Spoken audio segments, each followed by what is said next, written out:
샬롬, 한 주를 마감하는 금요일 아침입니다. 어, 성도 여러분들, 이번 한 주 참 수고 많으셨습니다. 제가 미국에 와서 깨닫게 된 건데, 영어에는 수고하셨습니다라는 표현이 적절한 게 없더라고요. 참 얼마나 우리나라 말이 갖고 있는 정다운 표현인지 모르겠어요. 성도님들 한 주 참 수고 많으셨습니다. 오늘 하루도 주님 주시는 말씀 가운데 큰 은혜 받으시고 또 힘있게 한 주를 잘 마감하시기 바라겠습니다. 저희가 함께 묵상할 본문 말씀은요. 시편 27편 1절에서 14절 말씀인데요. 제가 봉독하겠습니다. 여호와는 나의 빛이요 나의 구원이시니 내가 누구를 두려워하리요.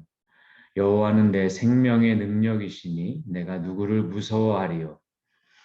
악인들이 내 살을 먹으려고 내게로 왔으나 나의 대적들 나의 원수들인 그들은 실족하여 넘어졌도다. 군대가 나를 대적하여 진칠지라도 내 마음이 두렵지 아니하며 전쟁이 일어나 나를 치려 할지라도 나는 여전히 태연하리로다.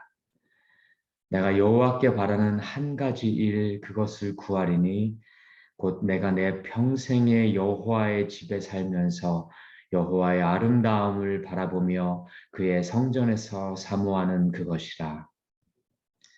여호와께서 환난 날에 나를 그의 초막 속에 비밀히 지키시고 그의 장막 은밀한 곳에 나를 숨기시며 높은 바위 위에 두시리로다.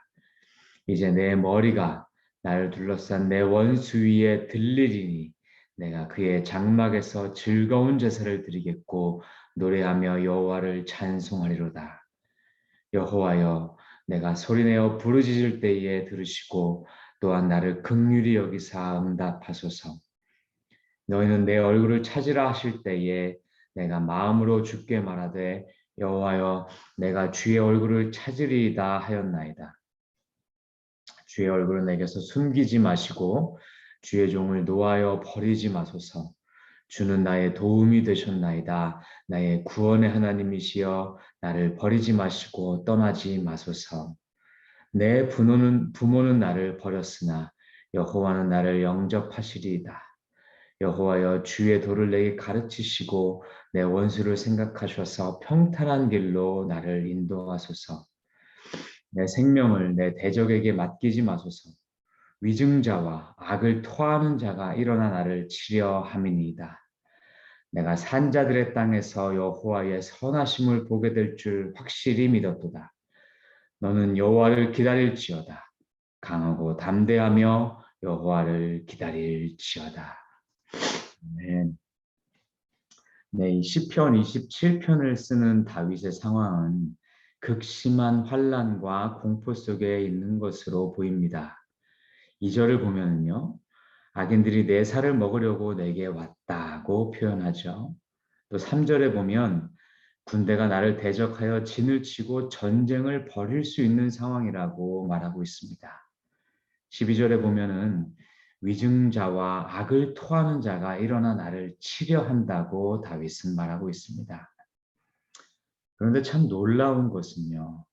다윗은 이런 극심한 환난 속에서도 영적으로는 평안함을 누리고 있다는 사실입니다. 마치 현실 상황은 무서운 태풍이 몰아치고 있는 것 같은데 정작 다윗은 그 태풍의 눈에 있는 것 같이 고요하게 영적으로 평안을 누리고 있는 것입니다. 이렇게 외부 상황과 정반대되는 내적인 평안함, 태연함은 어디서 오는가를 우리가 살펴본다면 우리도 달과 같이 될 수 있을 거라 생각합니다. 저는 그 첫 실마리를요, 다윗이 했던 첫 마디에 주목하기 원합니다. 1절 말씀입니다. 여호와는 나의 빛이요 나의 구원이시니 내가 누구를 두려워하리요. 여호와는 내 생명의 능력이시니 내가 누구를 무서워하리요. 네, 이처럼 다윗은 지금 쓰나미와 같이 거대한 환란 가운데 있는데 그의 두 눈은 여호와께만 초점을 맞추고 있습니다. 그는 그를 괴롭히고 있는 대적에 대해서 말할 수도 있었죠. 그는 자기 상황이 굉장히 비참하다고 말할 수도 있었습니다. 혹은 이러한 상황 가운데 왜 하나님은 침묵하시냐고 탄원할 수도 있었습니다. 그런데 지금 그는 무거운 마음을 열고 그 입을 열어서 첫 초성을 여호와는 나의 빛이요 구원이시다라고 외치고 있는 것입니다. 이처럼 환란 속에서 하는 그 첫 마디가 어떤 것이냐에 따라서 차이가 납니다. 성도 여러분, 우리 말에는 권세가 있습니다. 우선 우리가 하는 말을 만군의 하나님께서 들으십니다. 둘째로 우리가 하는 말을 우리 대적 사단도 듣습니다. 셋째로 내 영혼도 나의 말을 듣습니다. 따라서 내가 소망적인 말을 하면 없던 소망도 생깁니다. 반대로 내가 절망적인 말을 하면요, 더더욱 내 마음이 낙심되고 좌절되는 것입니다. 그래서 우리는 현실 상황이 어려우면 어려울수록 의지적으로라도 믿음의 말, 소망의 말을 해야 합니다. 그 말이 당장 나의 어두운 현실을 바꾸지는 못할지라도 내 영이 낙심하고 무너지지 않도록 붙잡아 줄 것입니다. 또 그 상황을 믿음의 눈으로 바라볼 수 있도록 우리 가운데 용기를 줄 것입니다. 저는 다윗이 이 시편의 시작을 이런 멋진 믿음의 고백으로 한 것이 참 의미 있다고 생각합니다. 자, 그가 이렇게 믿음의 고백을 먼저 하니까 3절에서 그는 이렇게 말하죠. 군대가 나를 치려 전쟁을 일으킬지라도 나는 여전히 태어나리라 라고 말입니다. 이 말은요, 나는 지금도 태어난데 앞으로 상황이 더 최악으로 변할지라도 여전히 태어날 것이다 라는 의지적인 표현인 것입니다. 자, 이 고백에 이어서 다윗은 4절에서 더욱 멋진 고백을 하게 됩니다. 4절 말씀, 내가 여호와께 바라는 한 가지 일, 그것을 구하리니 곧 내가 내 평생에 여호와의 집에 살면서 여호와의 아름다움을 바라보며 그의 성전에서 사모하는 그것이라. 네, 우리가 찬송으로도 많이 부르는 이 고백이 지금 대적들이 자기 살을 먹으려고 달려오고 또 나를 향해서 전쟁이 벌어지려는 그런 상황 가운데 다윗이 했다는 것을 묵상하면 이 고백이 다른 의미로 다가오는 것 같아요. 단순히 그냥 아름다운 고백이 아니라 모든 상황을 초연한 듯한 그러한 결연한 의지적 표현이요 영적 고백이 아닐 수 없습니다. 마치 내가 처한 상황은 전쟁 같지만 나의 영혼의 소망은 영원토록 여호와의 집에 살면서 여호와의 아름다움을 바라보며 그것을 사모하는 것이다 라고 고백하는 것입니다. 다윗이 이런 고백을 할 수 있었던 것은요, 그는 자기의 진짜 소망을 이 세상이 아닌 하늘에 두었기 때문이라고 저는 믿습니다. 그는 수많은 위기의 경험을 통해서 하나님이 자기를 대적 가운데 지켜주시는 분이심을 확신하였습니다. 그런데 만에 하나 그리 아니하실지라도 그는 여전히 여호와 하나님만 바랄 것이다 라고 고백하고 있는 것입니다. 이렇듯 조건을 초월한 믿음은 상황을 초월하는 평안을 우리에게 가져다 줍니다. 다윗은 주님, 내가 진정 바라는 것은 하나님 한 분이십니다. 당신의 아름다움 뿐입니다. 그것이 내가 바라는 단 한 가지 일입니다. 라고 고백하고 있습니다. 그랬기 때문에 그는 지금 자기 앞에서 일어나고 있는 상황의 그 결과와 상관없이 폭풍 속에서도 평강을 누릴 수 있었던 것입니다. 얼마 전에 우리가 에스더서를 함께 묵상하였죠. 그때도 우리가 함께 나눈 적이 있는데요. 인생의 절박한 상황 가운데 처했을 때 우리가 사생결단하는 그런 믿음의 고백이 이게 엄청난 능력을 발휘합니다. 내가 죽으면 죽으리라. 내 평생의 소원은 여호와 하나님 한 분이시다. 이런 고백들 말입니다. 이런 고백들 그 마음의 중심에는요. 오직 하나님만 있기 때문에 두려움을 극복할 그런 용기가 생기고 상황을 초월할 그런 용기가 생깁니다. 그리고 한 걸음 더 앞으로 나아갈 수 있게 해줍니다. 이것이 오늘 다윗의 고백이요. 또 2000년 교회사를 통해서 우리에게 면면이 내려오는 우리 신앙의 선진들의 고백이었습니다.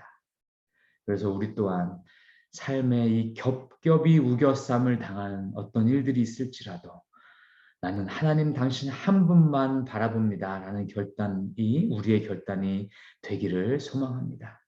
그럴 때 우리도 환경과 상황을 초월하는 그러한 놀라운 영적 평안을 누리게 되실 줄 확신합니다. 빌립보서 말씀 4장 6절 7절 말씀입니다. 아무것도 염려하지 말고 오직 모든 일에 기도와 간구로 너희 구할 것을 감사함으로 하나님께 아뢰라. 그리하면 모든 지각에 뛰어난 하나님의 평강이 그리스도 예수 안에서 너희 마음과 생각을 지키시리라. 아멘. 지금까지가 다윗의 내적 고백이었다면요. 7절부터는 다윗의 고백의 대상이 하나님께로 향합니다. 7절에서 그는 내 부르짖음에 응답해달라고 하나님께 외치고 있습니다. 9절에서 구원의 하나님께서 나를 버리지 말아 달라고 간구하고 있습니다. 11절에서는요. 평탄한 길로 나를 인도해 달라고 간청합니다. 또한 12절에서는 내 생명을 대적들의 손에 맡기지 말아 달라고 하나님께 구하고 있습니다. 이렇듯 우리가 하나님께 우리의 믿음의 결단을 드린 후에는요. 우리의 마음의 소망을 있는 그대로 겸허하게 내려놓는 기도가 필요합니다. 이는 마치요. 주님, 저는 모든 상황 속에서 당신 한 분만 바라보기로 작정합니다. 그렇게 고백한 이후에 그런데 주님, 저의 소망은 주께서 저를 구원해 주시는 것입니다. 그러나 그렇게 아니하실지라도 저의 믿음은 변치 않을 것입니다. 저는 영원히 주님만 바랄 것입니다. 라고 고백하는 것 같습니다. 마치 겟세마네에서 예수님께서 기도하실 때 주님 이 잔을 제게서 거두어 주시옵소서. 그러나 내 뜻대로 마시고 아버지 뜻대로 하시옵소서라고 완전히 그 결과를 하나님께 내어 맡기고 기도했던 것 같습니다. 이러한 기도가 능력이 있는 이유는요. 하나님의 절대적인 주권을 더더욱 높이는 기도이기 때문입니다.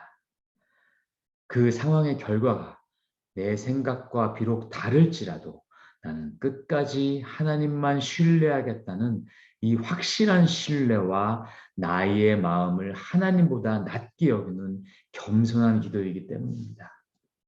그러면서도 하나님, 나의 바람은 내가 제한된 생각 가운데 할 수 있는 나의 생각은 하나님께서 이렇게 해주시기를 저는 겸손히 바란다고 담백하면서도 겸손하게 하나님께 아뢰는 기도이기 때문입니다. 이와 같이 기도는요, 궁극적으로 우리의 뜻이 이루어지는 것이 아니라 하나님의 뜻이 이루어지는 통로입니다.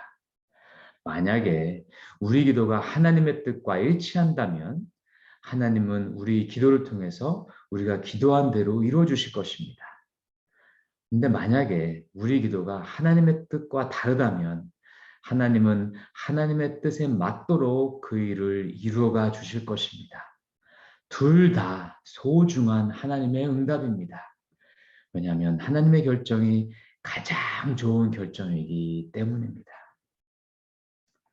이처럼 하나님의 뜻만 세워지는 기도, 그러므로서 세상 가운데 하나님의 뜻이 이루어지고 확장되는 그러한 기도의 사람들 되는 저와 여러분 되시기를 소망합니다. 자, 이제 시편은 마지막으로 향하고 있습니다. 13절에서 다윗은 다시 한번 기가 막힌 고백을 합니다. 13절 말씀입니다. 내가 산자들의 땅에서 여호와의 선하심을 보게 될 줄 확실히 믿었도다. 여기서 주목하기 원하는 구절은요. 내가 산자들의 땅에서입니다. 다윗은 앞에서 그가 바라는 한 가지는 오직 하나님 한 분이라고 분명히 고백했습니다. 이 고백대로라면 사실 다윗은 그가 정한 상황 가운데 그 모든 일들이 순적하게 해결되지 않더라도 큰 상관이 없습니다. 왜냐하면 그의 소망은 천국에 두고 있기 때문인 것이죠. 그런데 이러한 정말 결단하는 마음으로 그가 하나님 앞에 계속해서 기도하다 보니까 그 마음 가운데 하나님께서 그의 문제를 이 세상 속에서도 해결해 주실 것이라는 확신이 들었던 것입니다. 그렇습니다. 우리 하나님께서는요, 우리의 영혼뿐만 아니라 이 땅 가운데 있는 우리의 현실적이고 육신적인 문제들까지도 해결해 주시기 원하시는 분이심을 우리가 믿을 필요가 있습니다. 그것이 우리 하나님의 선하심이요, 공의로우심이십니다. 하나님께서는 주의 백성들이 하나님의 공의와 자비를 천국 가서만 보는 것이 아니라 이 땅 가운데서도 반드시 보게 해주시기를 원하시는 분이십니다. 그래서 더더욱 주님께 우리 소망이 있는 것입니다. 이 반전, 이 능력 있는 기도의 반전을 우리가 꼭 기억하기 원합니다. 우리 기도가 하늘을 향할 때 하나님은 이 땅의 문제도 해결해 주실 것입니다. 우리 기도가 그의 나라를 구할 때 하나님은 우리의 삶의 현실적인 것도 해결해 주실 것입니다. 하나님은 우리가 주만 바라고 주만 의지할 때 이 땅에서 반드시 주의 선하심을 보게 해 주실 것입니다. 할렐루야. 자, 14절 말씀입니다. 너는 여호와를 기다릴지어다. 강하고 담대하며 여호와를 기다릴지어다. 이제 하나님께서 내 삶 가운데서 이 땅 가운데서 나를 구원해 주실 것을 확신한 다윗 스스로에게 내면에 이렇게 명령하는 것입니다. 다윗아, 여호와만 기다려라. 그가 일하신다. 마음을 강하게 하고 하나님을 기다릴지어다 라고 말입니다. 이 얼마나 멋진 신앙의 고백입니까?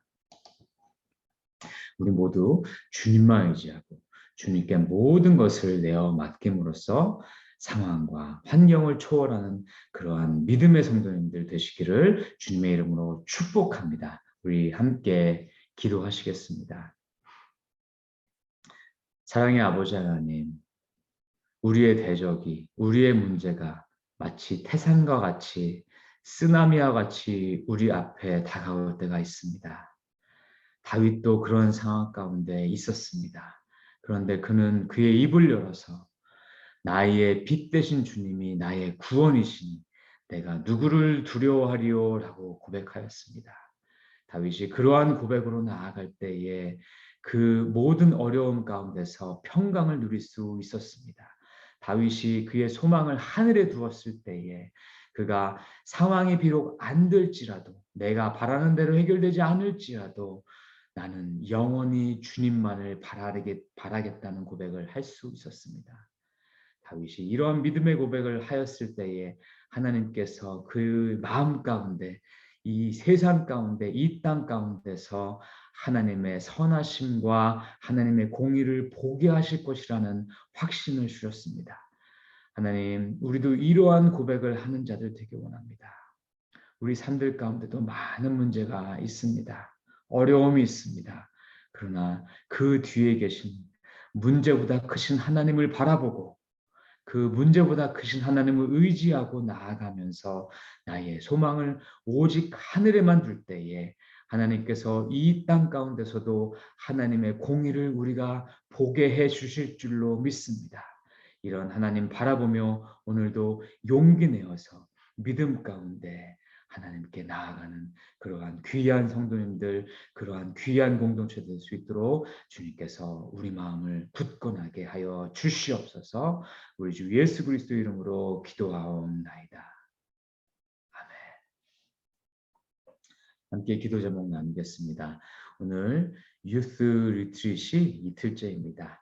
성령님께서 그 자리 가운데 찾아가셔서 우리 사랑하는 자녀들이 하나님을 인격적으로 만나고 그들 삶의 중심에 하나님을 둘 수 있는 그러한 복된 역사가 그 장소 가운데 강하게 임하게 해달라고 기도해 주시기 부탁드립니다. 특별히 이 세우신 강사 목사님에게 하나님께서 성령의 그 놀라운 역사를 부어주셔서 우리 목사님을 통해서 하나님의 놀라운 그런 진리의 말씀들이 선포되어지게 해달라고 기도해 주시기 바랍니다. 또한 우리 교회에 환우분들 많이 계십니다. 또한 삶에서 어려움 당하시는 분들, 또 그 가족분들 많이 계십니다.